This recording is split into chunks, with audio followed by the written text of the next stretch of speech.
okay, you have to like be within 6 feet away from people. And just in my shop, 6 feet away is anywhere in the shop.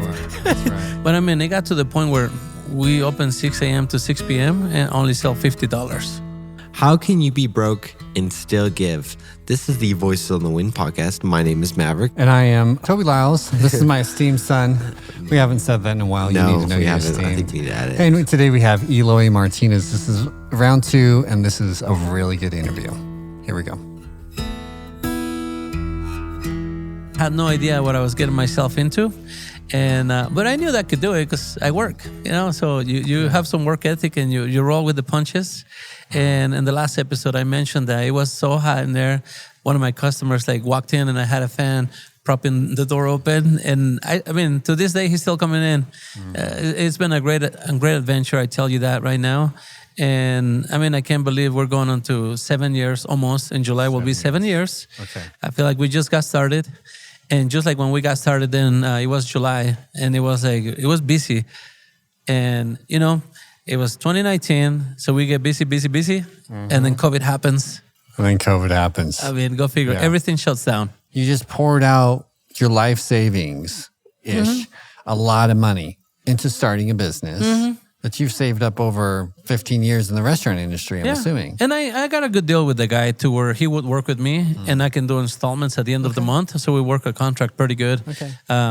And I think it was the right timing for him and for me. He was looking to get rid of the business. I was looking to not work where I was working at. And I jump in with both feet, just on the deep end, let's go. Damn. Let's go. So you've got an agreement with him, but that still doesn't take away the level of uncertainty, like you said, or risk. And now you're owning a business, and it's so scary to own a business for many people. And COVID hits. Can you walk me through how that felt? I don't know if it was the first day of COVID or maybe 2 months in, where you were some point, I would say, oh my gosh, am I even in the right place? Well, it was good 5 months before we started shutting down for COVID. Well, we didn't actually shut down all the way. We just couldn't take people in. I mean, we did have January and then part of February, but then they started with okay, you have to be within 6 feet away from people. And just in my shop, 6 feet away is anywhere in the shop. That's right. Yeah, so we would take the order and then started bringing stuff out. But I mean, it got to the point where we opened 6 a.m. to 6 p.m. and only sell $50. Oh. At the time, I was commuting from Fort Collins too, so making the drive every day to come sell $50. Then I had a good attitude though. I'm well, 50 today, 50 tomorrow, then we have 100. Yeah. And you have 100. How did you feel about that? Did you feel like you might lose it? Yeah, oh, absolutely. Yeah. Like I say, when you walk out of the business, you lock the door, but you never know if that was the last time. Yeah. Corey with Lynn Spy Homes and Alf, the thing for Thursdays. Yeah. Some people say, hey, you should nominate yourself for the, they come with the ambulance and stuff. And then, so I'm yeah, sure. Then I message them hey, man, I want to nominate my business. And then people usually don't do that. Yeah. But I listen to people, and because you listen to customers, sometimes you get places too. So I remember hearing and say yeah, I don't know. I don't remember exactly what he said. Kind of doesn't work like that. People have to nominate you and stuff. But we're sitting at the coffee shop. There's nobody anywhere.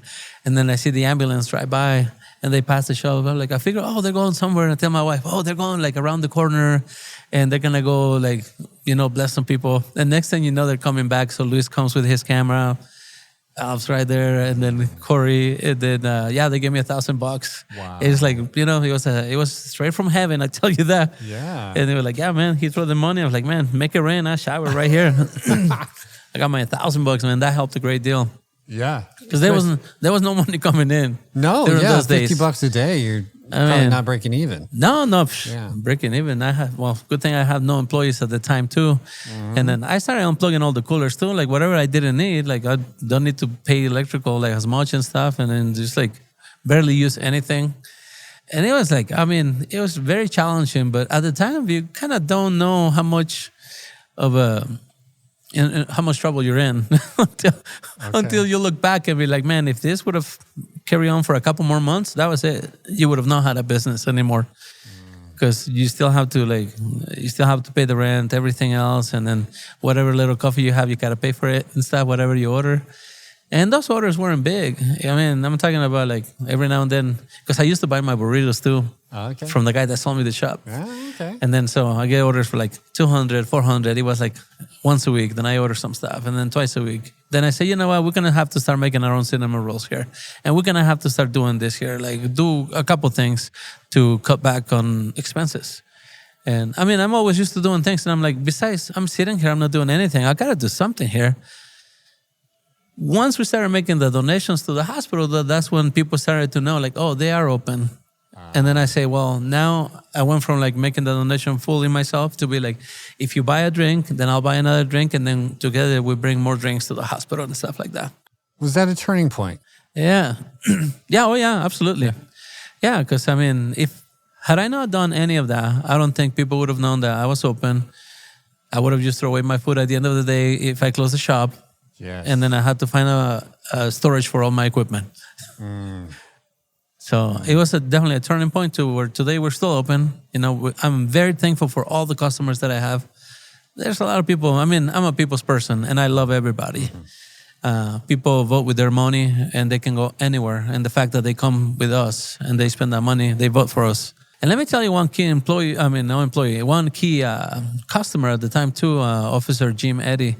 He came in to check. Hey, how you doing? Good. Oh, okay, good. And then I wanted to buy him coffee. He's like, no, I'm not here for free stuff. I'm here to just check, see how you doing. And then he came in another time, and then he bought coffee, and he pulled out a wad of cash and gave it to me. Really? And he's like, want to make sure that you stay open for business. And he said, I'm working overtime. My wife's working. We're okay. But I want you to have this. Wow. And I mean, like, I was like, man, like, I tear up. Like, of course, I'm not going to, my eyeballs were kind of sweating after he left. Yeah. And I mean, but you don't, I'm not used to that.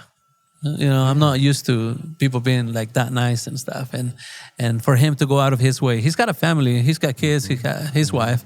But he made sure to tell me, I'm getting overtime. My wife's working plenty. And then, yeah, man, he's a trooper, man. I mean, he's a police guy, but he's a trooper.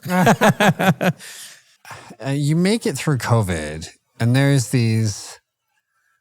You make it through COVID, and we obviously know that you started the place that we're in here. Yeah, I mean, what do you want to do? Is there any big transition points you want to talk about in the middle of that? Yeah, of course. I mean, I keep telling myself one day.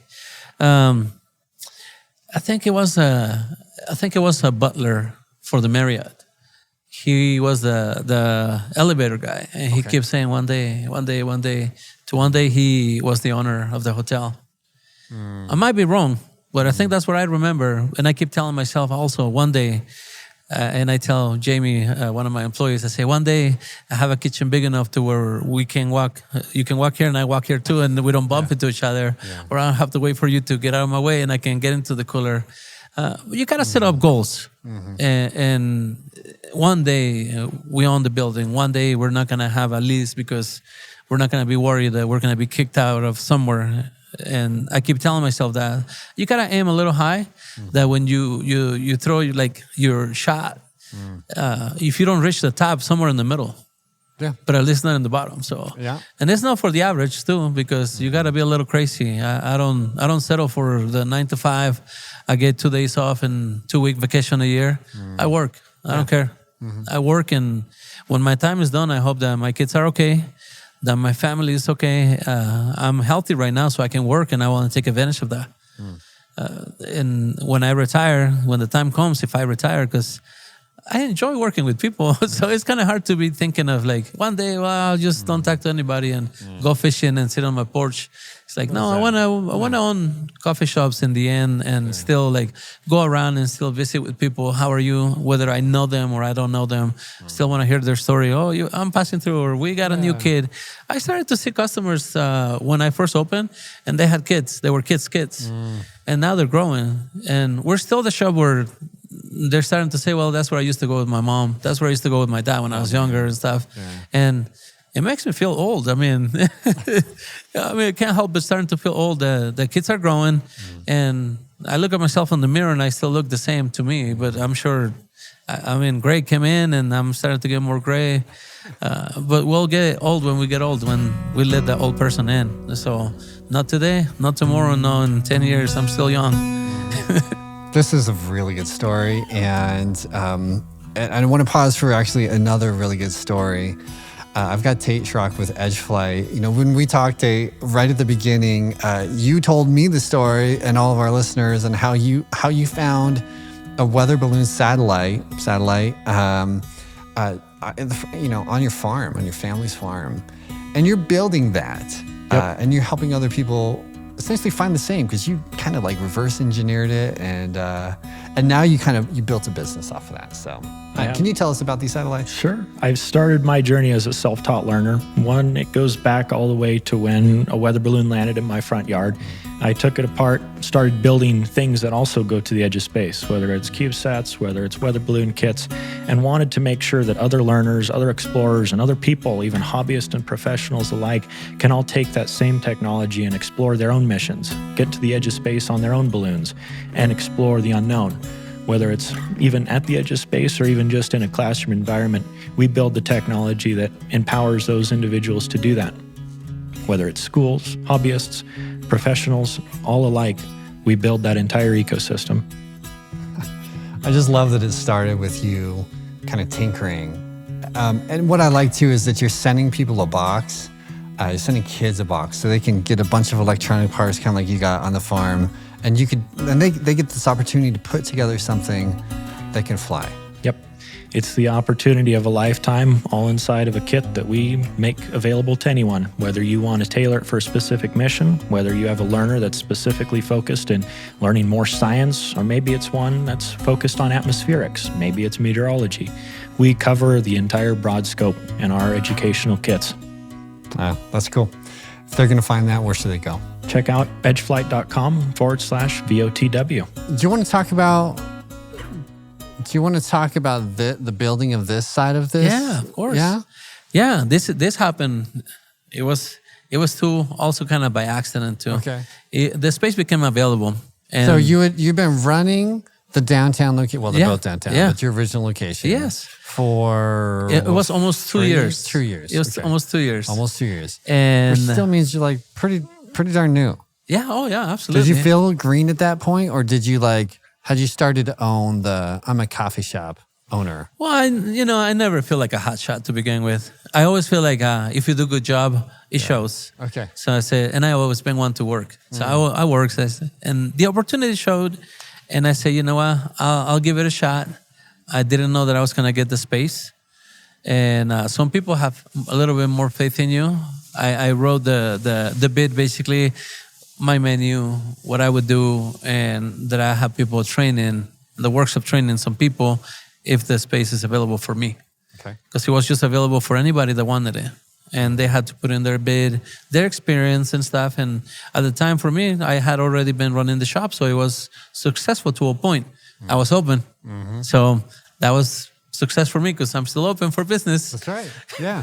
Some level of success, and we have a menu established and everything. Yeah. And with my experience of working in restaurants, I think that brings up a little bit more background. They say, okay, well, if he needs to change the menu, then he can offer more things.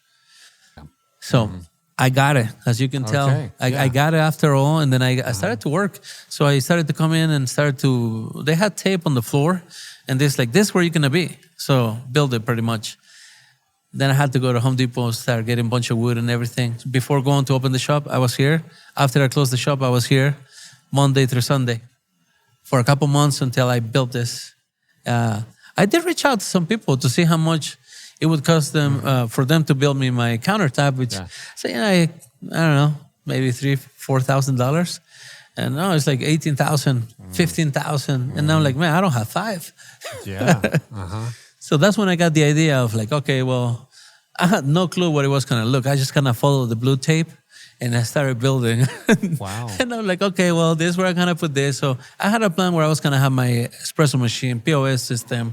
And so I just had to build around that. And just developed. It evolved in my mind and to what it is now, and I think it turned out okay. Turned out For not great. having experience of doing this, I think I did it. I saved some money, and I was able to open it. Buy all new equipment and stuff. And it was scary too because we had to hire people. We have people here, and I'm thankful for Ursula. She works here day in and day out. And you're good, but you gotta have good people too that smile. They have a good personality. They like people. People like them. They're the face of the business. That's Yeah. it. That's Yeah. it. Somewhere in there, there is probably a weight or a shift or, it felt like employees were like a real thing. Once you get busy, then you have to have some employees. You have to think that if you're gonna grow, you can't wear all the hats and you can't do everything by yourself. You have to trust some people. The one thing with a lot of business owners, they want to do everything because they know how to do it. They do it better than anybody else. But you got to trust people. Yeah. You have a way of doing things as a business owner, and they have a way of doing things because it makes sense to them that way. And like other business owners, like, I just do it because nobody else can do it like you. Well, no, nobody will do it like you. Yeah. But if you want to grow, if you want to have some help, you're going to have to trust some people. Yeah. And that's where you grow too.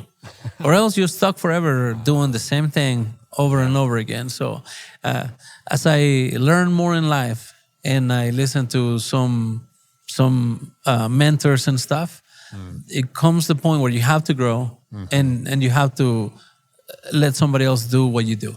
And then so you can grow into the next level. Yeah. Okay. Do you remember what that felt like to release a part, like leaving for the first time? You have to okay, please. It feels weird. It feels weird, because we went on a short vacation to Arizona, me and my wife. Okay. And then I had a couple employees, so we left them there and everything.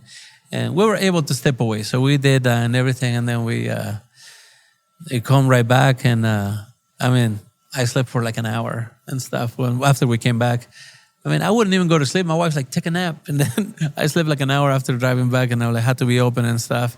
So you just come right back. The building didn't burn down; it's still there. So That's right.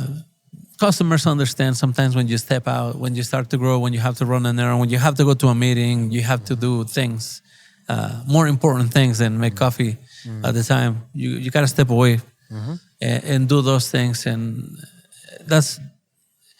it becomes easier and easier as you trust the people. And there's good people. And you can see the growth in the employees too, that they do care for the business. If you were to build this business without any of those constraints, if you could just do the Eloy business, like fun, this is just a blast, money's not a thing. If you want it to be a thing, it can be. If in the utopia of the Eloy world, what would you be doing? Man, I've been making my own flavors and stuff. Oh, really? Well, I've been making my own syrups. I've been doing all the stuff, you name it. I'll be making all of that. I have obviously a couple more employees. I have a bigger area, probably some live music and stuff. Oh, yeah. Nothing too crazy. Not like a big band, but somebody playing tango every now and then, like the accordion. I'm with you. You don't see that everywhere. Accordion. Yeah, so it's Why like don't we have playing a that? little tango, You see Yeah. somebody playing guitar all the time, violin somewhere, but Yeah. how about the accordion, little Yes. little music right there, and little drums here and there. Very nice. It'd be cool. It'd be cool to have. If money is not an object, we'll just have fun and everything. Yeah. But on the real world, we have to make money, so we have to make really good coffee and really good experience. People are counting on you to give them a good day, first thing in the morning. Yeah. Because you can make it or break it. A lot of people, they're running late, so they're going to gamble their money on you. They're like, you're going to take care of them fast, and it's going to be good. So we'd be happy to take their money and do our best. Yeah, and you do. Yeah, and sometimes it's like when you crack their shell and they're a little bit more vulnerable in a day and they're like not having a good day. Things have gone wrong all day. And you can make that turn for them. You're like, okay, well, from this point, you're going to have a little bit better day. And it's not going to end up just a bad day all day. It's going to be like, well, I was having a really bad day, but I got to talk to somebody and then I decompress. I don't have that on my chest anymore. and I got to have some coffee and lunch and not on an empty stomach. So now I feel better. And I'm kind of going with my day, and tomorrow's going to be a better day. Yeah. You kind of have some big dreams. Now, I don't know, some of the dreams we don't say till they're there, but is there anything on your mind that where you want to bring the Cheyenne Cup? I might be a little crazy, and I might die crazy like a lot of people, but it'd be nice to grow the business these days it's hard to grow the business to where you can take it public.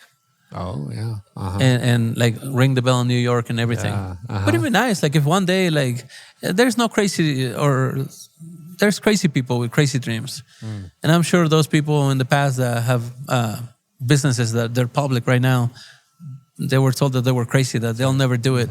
Before I left my old job, my own friend said, anybody can own a business but you. Even the homeless guy over there, he can be a business owner, but you. And then you get together with all the people and they all start clapping and making fun of you and stuff. And you know what? I own a business. I'm here. That's right. They're still working. That's right. I'm working, but in my own business. That's right. And I got time. There's time. I'm young. I'm hungry. I got ideas, and I'm not lazy. So I'll one way or another, we'll go somewhere. I tell you that, and not just here. We'll go somewhere. We'll do stuff, and there's a lot of people that's like, oh, maybe you should take it easy. It's like, well, I'll take it easy when I'm dead. I'll take it easy when I really can't do anything. While I can, it'd be selfish of me to just stop right here because there's other people that can benefit from this.